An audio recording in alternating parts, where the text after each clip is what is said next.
श्री स्वामी समर्थ। तुम्हा सर्वांचं माझ्या यूट्यूब चॅनलवरती अगदी मनापासून स्वागत करते। तुमच्या मनातल्या सर्व चांगल्या इच्छा स्वामी महाराज नक्की पूर्ण करो हीच स्वामी चरणी प्रार्थना करते।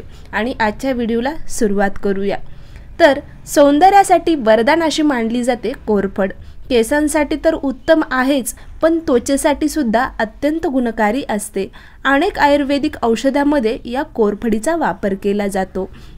म्हणून आता बऱ्याच घरामध्ये कोरफडीचे झाड लावलेले आपल्याला दिसतात।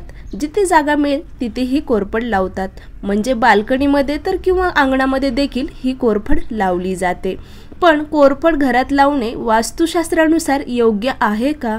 तोटे तर नाहीत काही? काय फायदे आहेत हे जाणून घेणार आहोत या व्हिडिओमध्ये।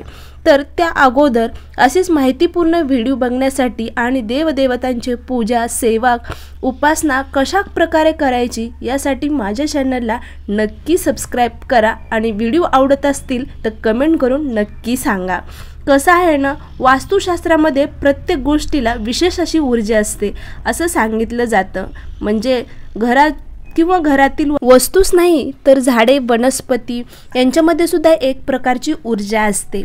तसेच कोरफड ही सकारात्मकता प्रदान करणारी वनस्पती आहे। तसेच काटेरी वनस्पती घरात ठेवू नये असं वास्तुशास्त्रानुसार सांगितलं जातं।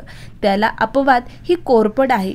म्हणजे हे कोरफड तुमच्या जीवनात येणाऱ्या अडचणीसुद्धा दूर करते। तर ते कशा प्रकारे करते? काही वास्तू नियम आहेत जे की तुम्ही पाळले पाहिजेत। तर तुम्ही जर हे नियम पाळले तर नक्कीच तुमच्या घरातील येणाऱ्या ज्या काही अडचणी आहेत, तुमच्या घरातली म्हणजे होणारी जी प्रगती आहे, यामध्ये येणारे जे संकटसुद्धा आहेत ते सुद्धा दूर होण्यास मदत होते।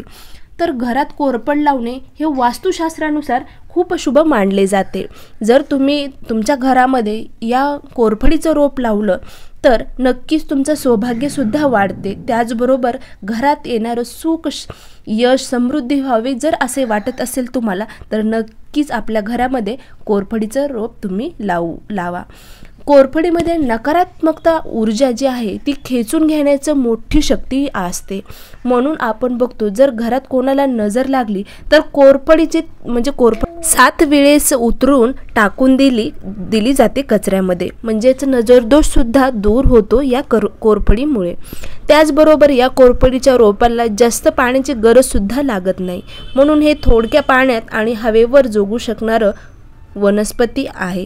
तुमच्या घरामध्ये किंवा बाल्कनीमध्ये तुम्ही हे छोटंसं रोप नक्की लावा। घरातील वास्तुदोष जर काही असेल तर ते सुद्धा निघून जाण्यास मदत होते आणि आपण चांगल्या आणि सकारात्मक ऊर्जेसाठी जोडले जाते। एवढंच नाही तर लक्ष्मी प्राप्तीसाठी अत्यंत महत्त्वाचे मानले जाते हे कोरफडीचं झाड। त्याचबरोबर धनसंपत्ती, पैसा, प्रगती, प्रतिष्ठा सुद्धा वाढते। आपण जर हे आपल्या घरामध्ये कोरफडीचं झाड जर लावलं तर हे सुद्धा वाढत जाते। तर कधी हे सगळं कधी मिळतं आपल्याला? तर आपल्याला हे रोप कोणत्या दिशेला लावायचं आहे ते जाणून घेऊया। कारण वास्तुशास्त्रानुसार हे रोप पश्चिम दिशेला लावणं अत्यंत शुभ मानलं जातं।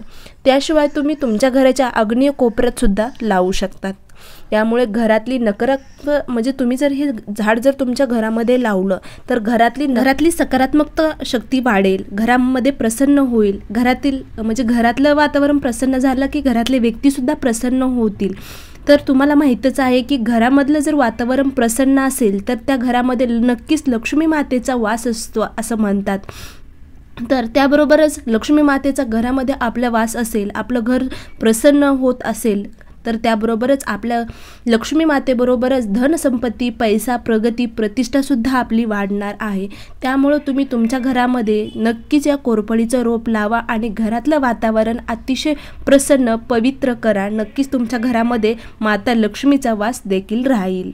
कारण वास्तुशास्त्रानुसार या कोरफडीला अत्यंत महत्त्व आहे। ती आयुर्वेदिक गुणकारी असून सुद्धा वास्तुशास्त्रामध्ये घरातील वास्तुदोष दूर करण्यासाठी उत्तम आहे।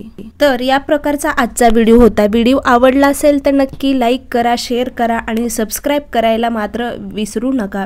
श्री स्वामी समर्थ। जय जय स्वामी समर्थ। अवधूत चिंतन। श्री गुरुदेव दत्त।